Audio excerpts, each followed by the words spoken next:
Makanya talqin di Jawa itu banyak yang salah. Allahumma ighfir lahu wa afihi karena pencetaknya itu agak bakhil, jadi penjelasannya enggak ada. Mestinya kan kalau laki Allahumma ighfir lahu warhamhu wa afihi selesai. Untuk perempuan Allahumma ighfir laha warhamha wa afiha selesai. Karena ngirit cetakan apa? Cobalah medit itu dilereni lah, maksud itu kan akibatnya itu kan nggak bagus itu. Bismillahirrahmanirrahim. Zikru sahibil jami' min hadisari muqaddimah Fathul Bari Ibnu Hajar al-Asqalani wa Abu Abdillah Muhammad bin Ismail bin Ibrahim bin Mughirah bin Bardasbah wa fi qaulin bin Bardisbah al-Ju'fi ulida yaumal jum'ati ba'da sholat bisalah sa'asrata ilalatan sholat min syawalin sanata arba'in wa tis'in wa mi'atin bi Bukhara.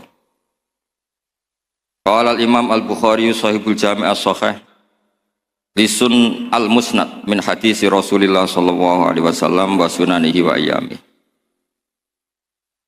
Kunna inta Ishaq bin Rahaweh faqala law jama'tum kitaban mukhtasaran li sahihi sunnati Rasulillah sallallahu alaihi wasallam fa waqa'a dzalika fi qalbi fa akhadtu fi jam'il jami' as-sahih. Falamma ta'antu fi samani asrata wa sannaftu kitaba qadaya sahaba wa tabi'in thumma sannaftu tarikh fil Madinah inda qabrin Nabi sallallahu alaihi wasallam wa kuntu aktubuhu fil layali al-muqmirah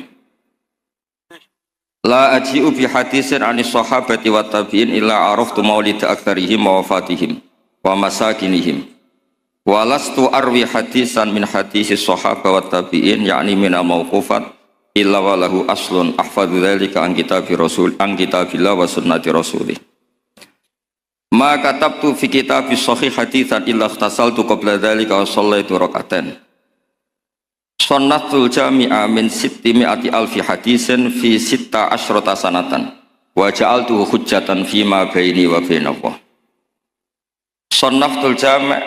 Sannaftu kitabi al-jami' fil masjidil haram wa ma adkhaltu fi haditsan hatta astakhartu wa ta'ala wa shallaitu rak'atan wa tayaqqantu sihhatan wa ana arju ayyubarika Allahu ta'ala lil muslimin fi hadhil musannafat.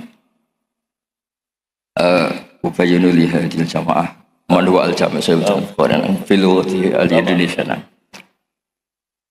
Jadi begini ya, Imam Bukhari sebelum ngarang kitab Al-Jami' As-Sahih Al-Bukhari itu sudah sering ngarang. Yang paling terkenal adalah Al-Adabul Mufrad, juga Qadaya Sahabat. Dan karena Nabi itu figur sentral, problemnya figur sentral itu sering dicatut, dan akhirnya beberapa riwayat dari Nabi itu banyak yang maudhu'ah, banyak yang palsu, banyak yang hoax, sekarang banyak yang kuat. Sudah palsu di atas namakan Rasulullah Shallallahu Alaihi Wasallam. Padahal Nabi sering ngancam di bab ini dan serius sekali. Serius artinya orang yang meriwayatkan dari saya kemudian dia bohong, falyataba wa maqadahu napa minan. Kemudian kata Imam Bukhari, saya tidak punya guru kecuali mensyaratkan al-luqi wal mu'asyarah. Al-luqi itu ketemu langsung, wal mu'asyarah itu ya muamalah. Sehingga dari sekian tradisi Imam Bukhari yang dikenang banyak orang, biasanya Ki Jawa mencontohkan itu ayam. Ya agak bohong tapi bohong yang baik. Katanya ada seorang guru manggil ayam mau dikasih makan. Setelah ayamnya dekat dipegang. Kata Imam Bukhari, orang ini bohong sama ayam berarti enggak sikoh. Betulnya di kitab-kitab itu contohnya khimar. Di Jawa dimodifikasi jadi apa? Ayam. Jadi Kiai Jawa itu memang ahli modifikasi. Tapi itu penting karena wakhina aujaba Rasulullah matalan zakat tamr. Itu Imam Syafi'i juga ngenti zakat al-qut. Wakhina tasaddaqa Rasulullah sallallahu alaihi wasallam bidinar au bidirham. Orang kita mengganti apa? Bitaman. Bahwa itu tetap sunat sedekah bil fulus karena sama-sama apa? Taman, sama-sama apa? Begitu terus. Terus Imam Bukhari ngarang kitab itu sampai 3 kali. Bukhari itu diteliti sampai 3 kali. Problemnya adalah ketika Imam Bukhari sudah menguasai qadaya sahabat itu jangan sampai ada kerancuan. Misalnya Abu Hurairah aslama badal hijrah. Jangan sampai ini orang meriwayatkan peristiwa qoblal hijrah. Nanti kelihatan itu tidak valid. Makanya ketika Sayyidah Aisyah meriwayatkan Mi'raj dibanding sahabat yang lain itu tanpa ngurangi hormat. Hadits Aisyah matruk. Karena Sayyidah Aisyah bilang Nabi itu usriya biruhih. Semua sahabat bilang usriya biruhih wa jasad. Kenapa? Karena ketika peristiwa Mi'raj atau peristiwa Isra Mi'raj, Sayyidah Aisyah saat itu belum menjadi. Jadi hal-hal seperti itu dikuatkan oleh selain sikoh adalah syahidul kisah. Apa syahidul kisah? Maka dalam hal-hal yang tertentu, sahabat sekali bersiapapun, misalnya riwayatu Jabir, atau riwayatu Abdullah bin Mas'ud, atau riwayatnya siapa, ini yang dimenangkan yang syahidul kisah. Ya, yang dimenangkan adalah yang syahidul apa?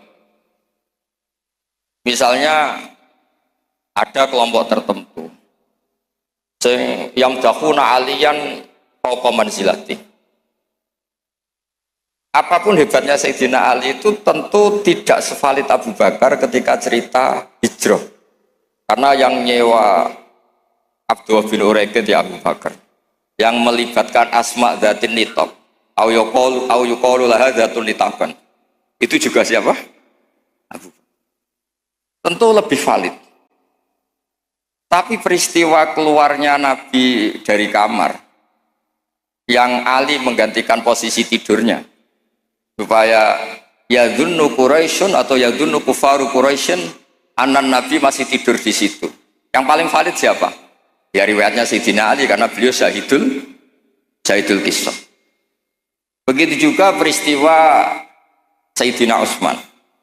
Ketika ishtaro bi'ra rumah, Madinah itu enggak punya air yang segar. Yang beli siapa? Sayyidina Utsman. Yaitu ishtaro bi'ra rumah. Sayyidina Umar juga sama. Islam itu awal-awal Islam itu yang Islam itu orang-orang yang berakhlak karimah. Musuhnya preman-preman. Makanya orang berakhlak itu ya jangan merasa paling benar. Islam terus gila-gila itu ya problem. Makanya Nabi ketika melihat Umar itu bulat di pasar Ukat, pokoknya bulat. Nabi matur gini, ya Allah kalau yang Islam seperti ini bisa menyelesaikan masalah. Jadi tidak doakan orang yang sopan, doakan yang tukang gelut. Tenan, Allahumma aizal Islam bi Umar. Ketika aslama Umar, itu bukan sekedar Islam. Rumahnya ata baba Abi Jahal, wa ata baba kata wa kata. Terus haddada Aba Jahlin. Kalau kamu menyakiti Rasulullah menghadapi saya Umar sudah Islam. Dan itu yang dibutuhkan saat itu. Makanya kalau jenengan preman, nanti tak bina jadi preman yang baik. Jadi makanya Islam itu harus dikelola. Makanya Wali Songo itu hebat, semuanya soleh. Tapi punya kecakapan bilisani kaum itu ya era Kalijogo. Sehingga gambaran-gambaran di Wali Songo itu yang tidak seragam Wali Songo itu hanya Sunan Kalijogo. Karena dengan seragam bilisani kaum itu diharapkan lebih fleksibel ketika dakwah. Paham ya? Nah, Imam Bukhari itu orang yang paling tahu betul hadis ini diriwayatkan siapa atau statusnya syahidul kisah apa enggak. Hal huwa rawa anin nabi biwasitotin amla itu tahu betul.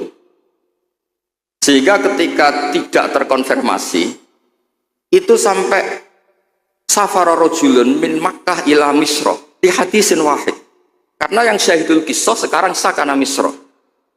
Orang yang menyaksikan hadis itu adalah sakana apa? Makanya di bab hadis babu rihlah li hadisin wahid. Nah, begitu juga kenapa kemudian Qubbatul Islam itu akhirnya di Irak. Ketika Rasulullah SAW hidup di Madinah, waktu via fil Madinah. Kalau istilahnya ala hadis intaqala ila rafiqil a'la. itu semua itu apa tuh ya? Ketika Rasulullah Shallallahu Alaihi Wasallam itu sakanal Madinah dan semua tradisi Nabi itu berbasis apa? Madinah. Apa yang terjadi?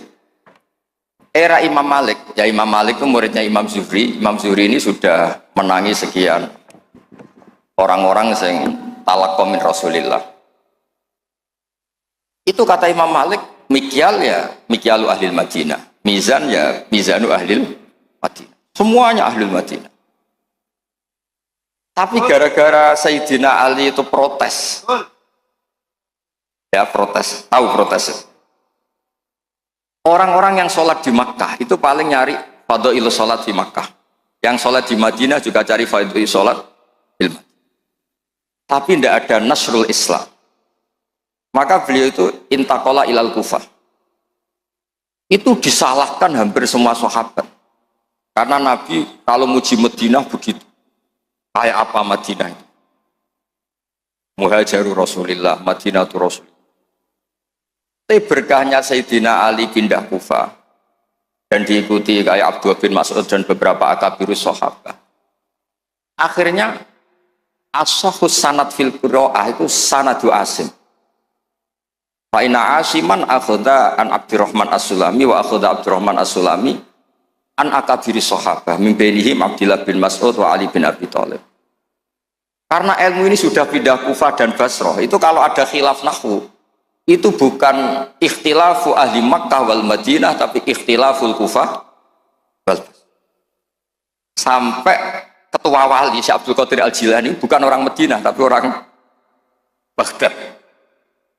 Begitu juga ketika Imam Syafi'i ngaji itu bukan ngaji di Mekah Madinah. Pas itu yang menjadi kubatul Islam adalah apa?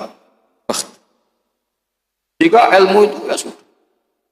Terus rawi terbaik Sayyidina Ali adalah Syekh Hasan Basri. Makanya di Indonesia kondang orang-orang yang intisab ke Hasan Basri karena ini Hasan Basri itu murid topnya siapa? Sayyidina. Maksud saya cerita di sini, kalau sekarang ada ngaji Bukhari di Lebo itu ya ada bid'ah gitu. Karena pernah peralihan dari Madinah ke mana? Kufah, dan Kufah itu saking hebatnya sampai menjadi punjer, jadi kubah. Sehingga ikhtilaf fi nahwi wa sharfi itu ikhtilaf ahli Kufah wa ahli Basrah. Saya beri contoh ya dalam ini, Gus Ali ini teman bapak saya, makanya berhak ngundang saya. Kalau kamu haram.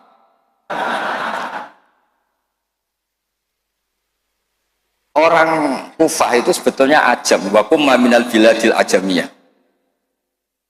Tapi berkahnya talaki, musyafahah sama Sayyidina Ali, Abdullah bin Mas'ud. Itu bahasa Kufah itu mirip bahasa Quraisy, bukan sekedar bahasa Arab, tapi mirip bahasa apa? Nafi' ini qari'un makkiyun. Imam Nafi' itu qari'un madaniyun. Ibnu Katsir itu qari'un makkiyun. Tapi cara baca Quran itu mirip orang-orang Bani Tamim. Misalnya begini, Anda pasti setuju. Karena Anda punya alasan tidak setuju. Tidak setuju itu kan butuh kapasitas yang mirip-mirip. Yang maknanya seimbang itu adalah mahmus lam. Kafa ayak fa'u kuf'an.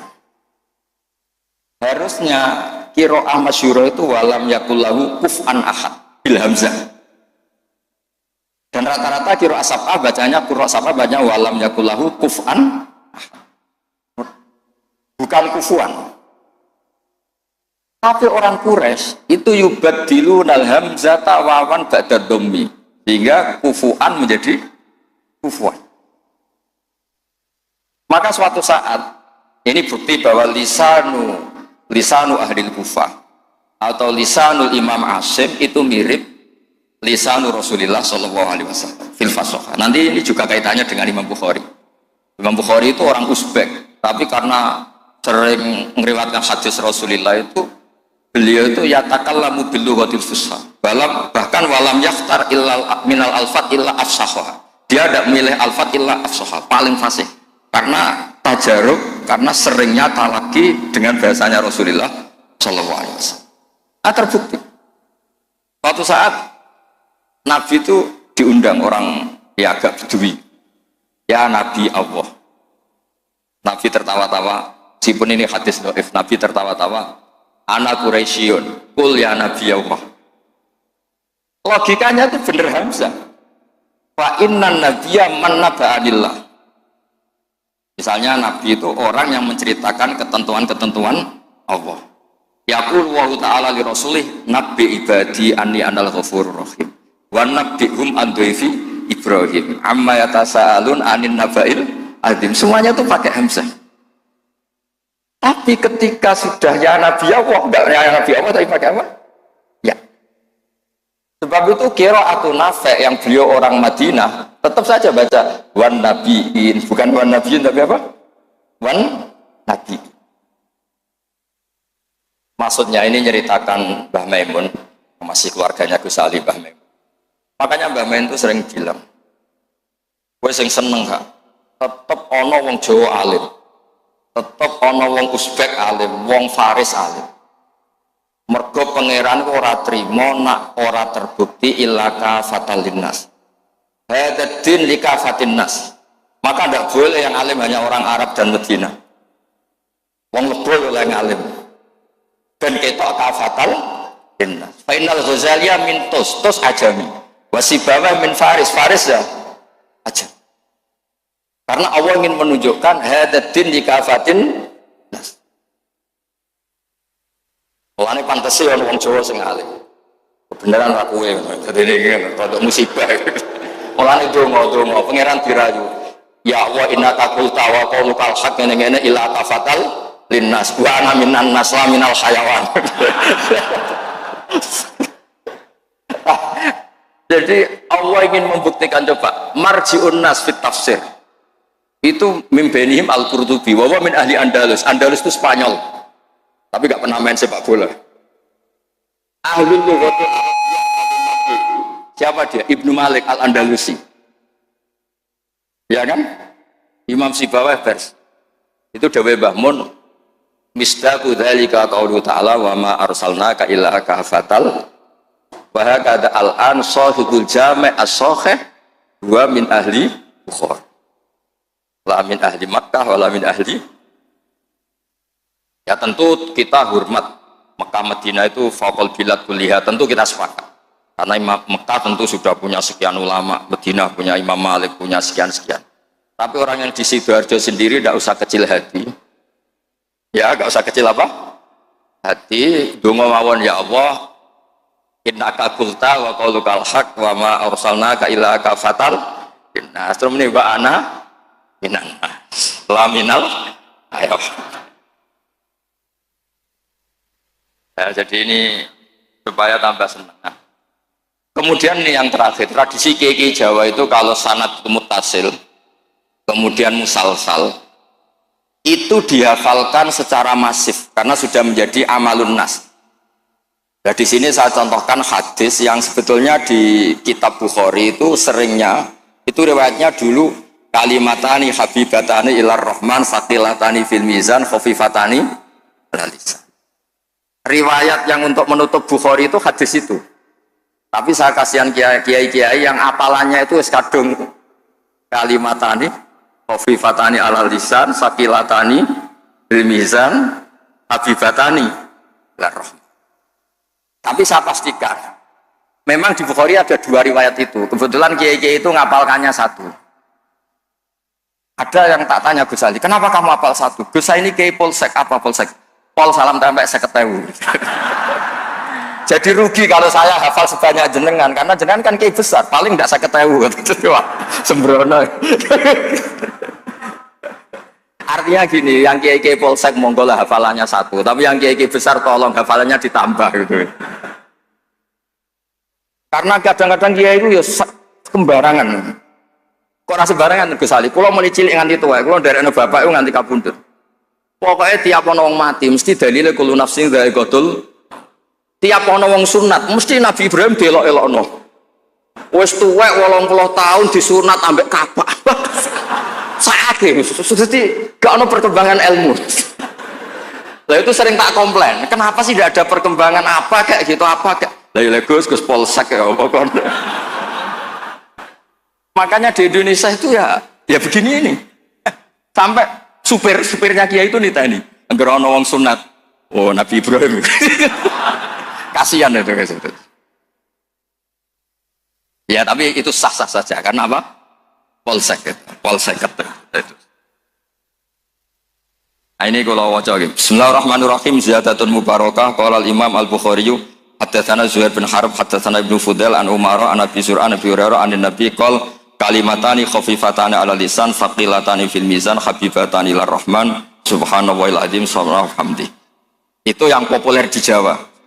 Terus saya tulis wa khatamal Imam Al-Bukhari bi hadzal hadis faqala haddatsani Ahmad bin Ishqab haddatsana Muhammad bin Fudail an Umar bin Qaqan Abi Zur'ah an Abi Hurairah radhiyallahu anhu qala Nabi sallallahu alaihi wasallam kalimatani habibatani lir rahman khafifatani ala lisan saqilatani fil mizan subhanahu bihamdi subhanallahil azim. Itu pinternya Kiai Jawa. Yang depannya pakai hadis satunya, yang belakangnya pakai hadis satunya. Sampean kan nggak tahu asal usulnya, terus ditulis di Majmu' Syarif, sampean beli apalannya itu ya sudah itu aja.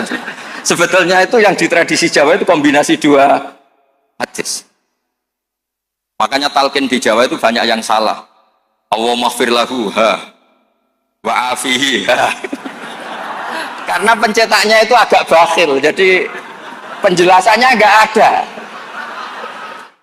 Mestinya kan kalau laki Allahumma ighfir lahu warhamhu wa afihi selesai. Untuk perempuan Allahumma ighfir laha warhamha wa afiha selesai. Karena ngirit cetakan apa? Cobalah medit itu dilereni lah, maksud itu kan akibatnya itu kan nggak bagus itu. Cobalah percetakan harus tobat itu kasihan itu.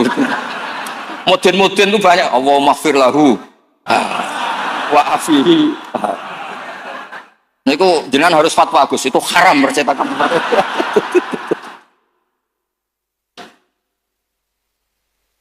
Nah kemudian hebatnya ngaji di sini tadi ya ila kafatal. Sebetulnya semua teks hadis saya cek di Abi Dawud, Sunan Ahmad itu memang mangkana akhiru kalamihi la ilaha illallah dakhalal. Tapi hadis ini lam yukhriz hadal hadis al-Imam Al-Bukhari. Lam yukhriz hadal hadis al-Imam Al-Bukhari. Imam Bukhari hanya sering meriwayatkan hadis tentang tasbih. Bahkan Nabi sendiri ketika intaqala ila rafiqil a'la ngendikan Allahumma ar-rafiqal a'la wa Allahumma ar-rafiqal a'la. Ini dijelaskan di Hasyiatus Sindi, saya baca. Ad-Rajafi ini loh, qala Sindi fi hasyati. Ad-Rajafi hadis at-tasbih wa khatama bi sahaila anqal mura'atan ya hadisi mangkana akhiru kalami la ilaha illallah dakhalal wa dzalika li anna satruse itu. Terus li anna haqiqat tasbih wa at-tanzih amala yaliku bi jalali wa kibriyai minasyarik wal walad wa ghairihima. Kuliah fasara tasbihu muaddiyan li tauhid bi atami wajhin wa aqatihi. Fafihi tambihun ala anal murad bi hadisi mangkana akhiru kalami la ilaha illallah huwa ayyakuna akhiru kalamihi ma yadullu ala tauhid bi ayyi ibaratin kana. Jadi sebetulnya tidak harus la ilaha illallah, orang subhanallah ya baik, Allahu akbar ya baik. Karena la ilaha illallah itu bukan pakem. Buktinya Nabi sendiri bukan melafadzkan la ilaha illallah, tapi melafadzkan Allahumma ar-rafiqal. Sebab itu Nabi Imam Bukhari meriwayatkan hadis terakhir tentang tasbih dan beliau ingin semua orang Islam yang mati itu diakhiri dengan tasbih. Karena semangat la ilaha illallah, semangat tasbih, semangat tahmid, semangat takbir itu sama-sama tanzihuwah amma la yaliku bihi. Semuanya adalah yadullu ala kibriyaihi wa jalalihi wa adhamati. Semuanya itu tentang muji Allah Subhanahu wa taala. Terus memiliki Imam Sindi ngendikan li annal mar'iyya fi hadzal bab al ma'ani lal alfat. Wa yu'ayyidu fil jumlati anna akhira kalami Rasulullah sallallahu alaihi wasallam al-ma'lum kana ghairu hadhil kalimah. Bahkan Nabi sendiri ketika mau wafat itu tidak melafadzkan la ilaha illallah, tapi wa huwa qauluhu Allahumma ar-rafiqal a'la. Makanya ini cerita ini sama Gus Salid. Ada orang di daerah saya itu banyak yang meninggal Jumat. Itu kiai-kiai kalau ketemu saya, Gus kalau dongakno mati Jumat mati, karena trennya kiai sana mati dina Jumat. Terus saya bilang, alasannya apa? Itu kata Nabi yang kabudut dina Jumat ngene-ngene. Masalahnya sing ngendikan fadhaile kabudut dina Jumat, kabudute Senin namanya. Sementing gak pas nyabu semua apel lho aneh. Gak oplosan wis apik. Wong sing oplosane tetep kudu didongakno piye-piye tiyang napa? Islam. Ya nanti melok majelis taklim. Cuma kadang ya umat Islam, kadang Islam sing umat Islam namung niku tok. Nah, umat Islam ya Islam sing umat. Itu pun harus kita doakan. Makanya pentingnya ngaji. Jadi jangan pakem. Jangan pakem. Kalau pakem ya mangkana akhiru kalami la ilaha illallah. Tapi nyatanya Nabi piyambak niku mengakhiri hayatnya intaqala ila rafiqil a'la dengan dikatakan Allahumma ar-rafiqal. Sama, Nabi itu kayak apa muji fadilahnya wafat yaumal Jumat, tapi Nabi piyambak wafat yaumal Isnin. Nabi kayak apa? Muji kota Mekah. Salat di Mekah itu ka alfi salatan ngene-ngene. Tapi Nabi taroka Makkah ta hajara ilal Madinah. Sayyidina Ali muji Madinah.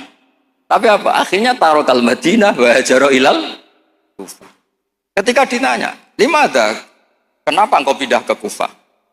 Salat sama nasrul Islam. Fadilah salat dibanding nasrul Islam. Iku cek top fadilah nasrul. Andaikan para ahli Mekah Madinah tidak mau kemana-mana, ya Islam tetap di Mekah Madinah. Kon ning kene orang Islam. Tapi barokahnya meninggalkan al-fadilah al-muta'alliqah bil makan demi al-fadilah al-muta'alliqah bidzatil ibadah. Akhirnya ada kaidah apa? Al-fadilah al-muta'alliqah bidzatil ibadah itu lebih afdal ketimbang minal muta'alliqah bimaka. Iya. Paham ya? Misalnya kamu di sini itu dakwah nerangno Bukhari. Neng Mekah mlebu Masjid Haram mergo tukang sapu golek duit. Tetep ae statusem tukang golek duit melibatkan Masjidil Haram. Kamu mutawif, boten ngenyak mutawif boten. Kamu mutawif ini wonten santri psikolog yang tukang mutawif mriki ngaji boten.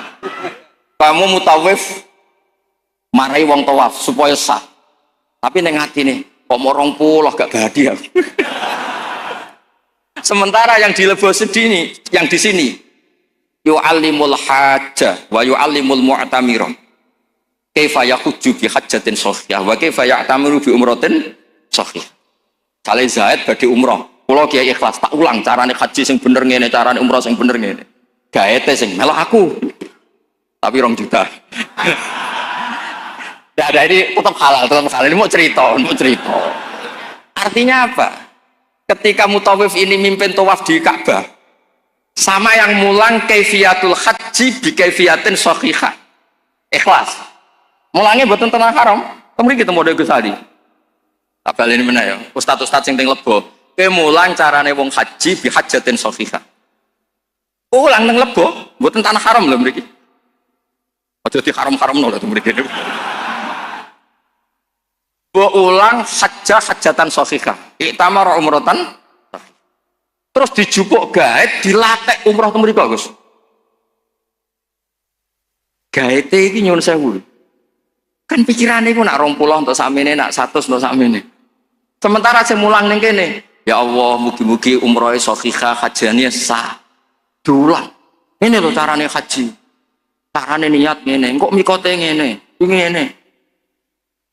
Sementara kadang-kadang mutawif pikiran seragam lho yang kok nak ilang. Paham ya kok maksud? Tapi rasa dijerok-jerokno niki cerita mau. Maksudnya ngeten, nak mutawif kepengen tobat, ya duwe ikhlas, dimulang tenanan, ya duwe profesi sehingga fid dunya hasanah wa fil akhirati hasanah. Aja fid dunya hasanah tok. Karo-karone. Nggih ngoten mawon. Assalamualaikum warahmatullahi wabarakatuh.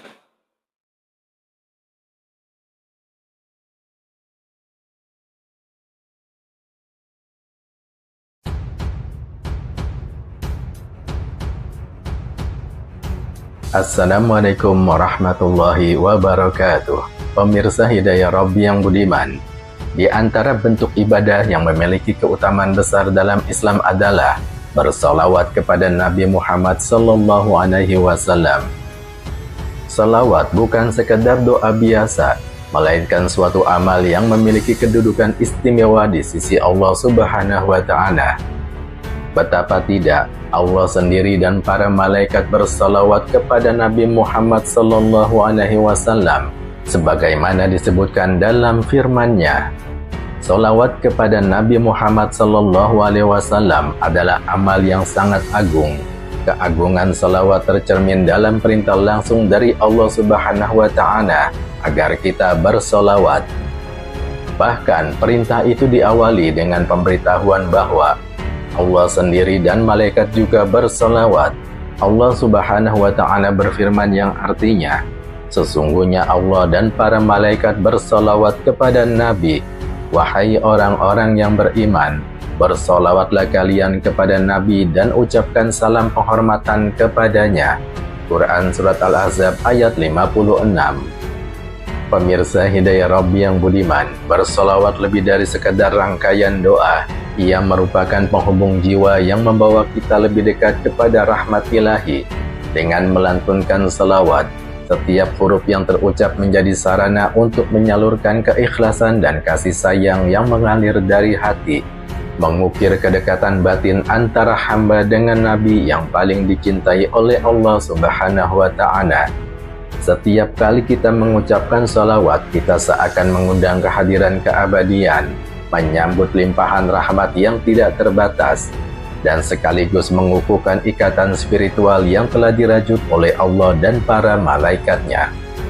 Keistimewaan sholawat tidak hanya terletak pada perintah ilahi yang menuntut setiap orang beriman untuk melaksanakannya, tetapi juga pada jaminan penerimaan amal tersebut. Ulama terkemuka telah menjelaskan bahwa sholawat adalah ibadah yang pasti diterima meskipun terkadang dibacakan dengan sedikit riya atau dalam keadaan belum sepenuhnya murni keikhlasan. Imam Qalyubi misalnya menegaskan bahwa sholawat akan tetap mengalir pahalanya, seolah-olah Allah telah menciptakan mekanisme kasih sayang yang melampaui batas-batas kesempurnaan niat manusia. Begitu pula Syekh Ibnu Amir menyoroti dua sisi sholawat sebagai doa yang pasti sampai kepada Nabi Muhammad SAW dan sebagai amal ibadah yang membawa pahala bagi pelakunya. Kedua dimensi ini menyatukan janji keabadian pahala baik di dunia maupun di akhirat, sehingga setiap helaan napas yang diiringi sholawat menjadi jalan menuju husnul khatimah dan syafaat di hari kiamat. Dalam realitas kehidupan, sholawat juga berperan sebagai penyegar jiwa di tengah kerasnya dunia yang fana.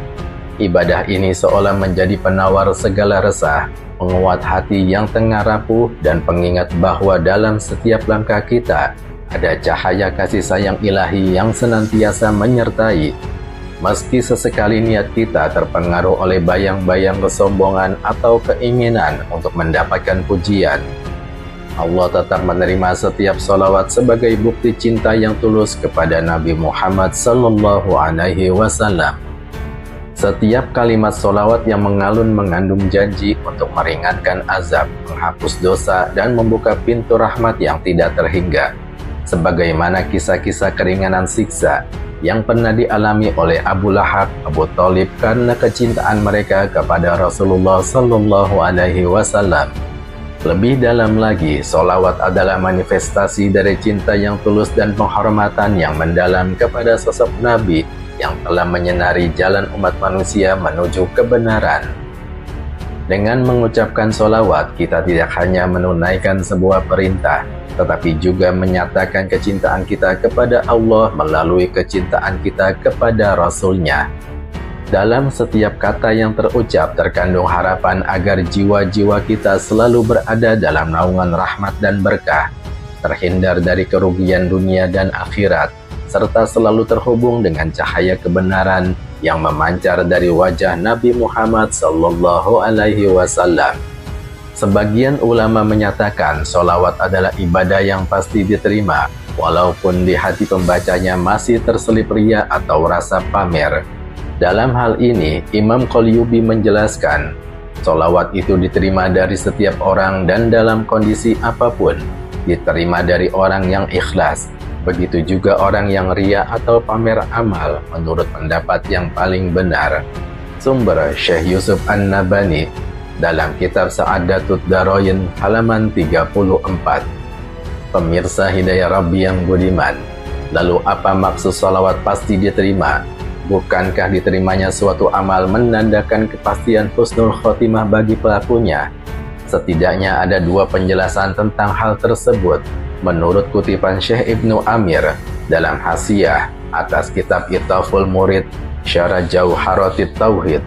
Pertama, maksud bacaan sholawat pasti diterima adalah pembaca akan menemukan pahala sholawat di akhirat bila meninggal dalam kondisi husnul khatimah.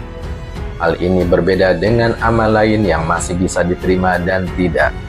Kedua, maksud bacaan sholawat pasti diterima adalah andaikan tidak meninggal dalam kondisi husnul khatimah, na'udzubillahi min zalik, maka ia tetap akan mendapatkan manfaat syafaat dari sholawat yang dibacanya.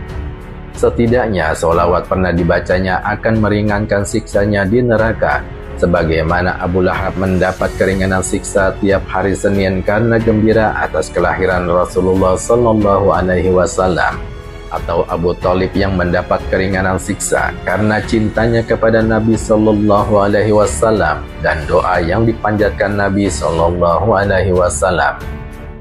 Pemirsa Hidayah Rabbi yang budiman, masih merujuk kutipan Syekh Ibnu Amir, ada penjelasan berbeda dari ulama lain. Menurut pendapat ini, sholawat memiliki dua sisi.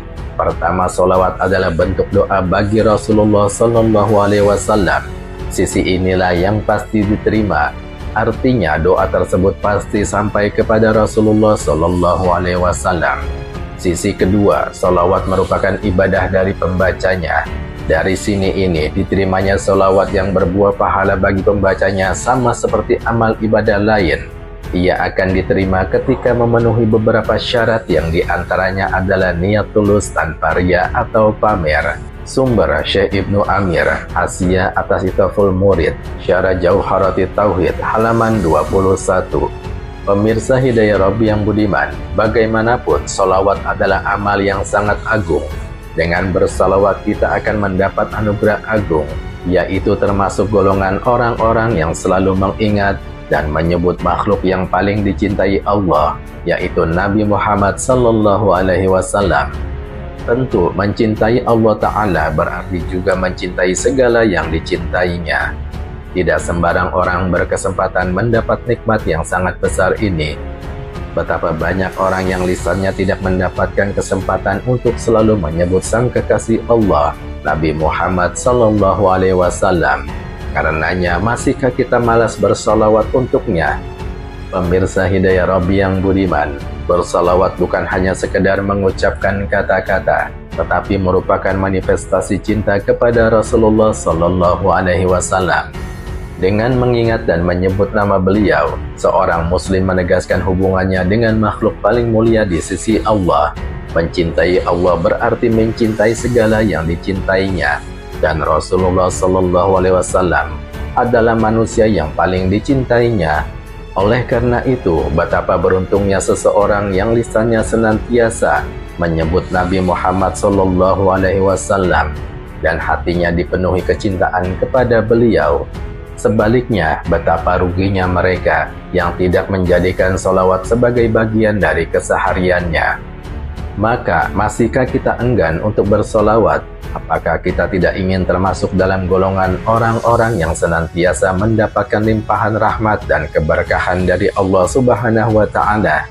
Marilah kita jadikan solawat sebagai amalan yang senantiasa menghiasi hari-hari kita, sebagai bentuk cinta dan penghormatan kepada Rasulullah Sallallahu Alaihi Wasallam, serta sebagai jalan menuju keberuntungan di dunia dan akhirat. Wallahu a'lam bishawab. Wallahul muwaffiq ila aqwamit thoriq. Wassalamualaikum warahmatullahi wabarakatuh.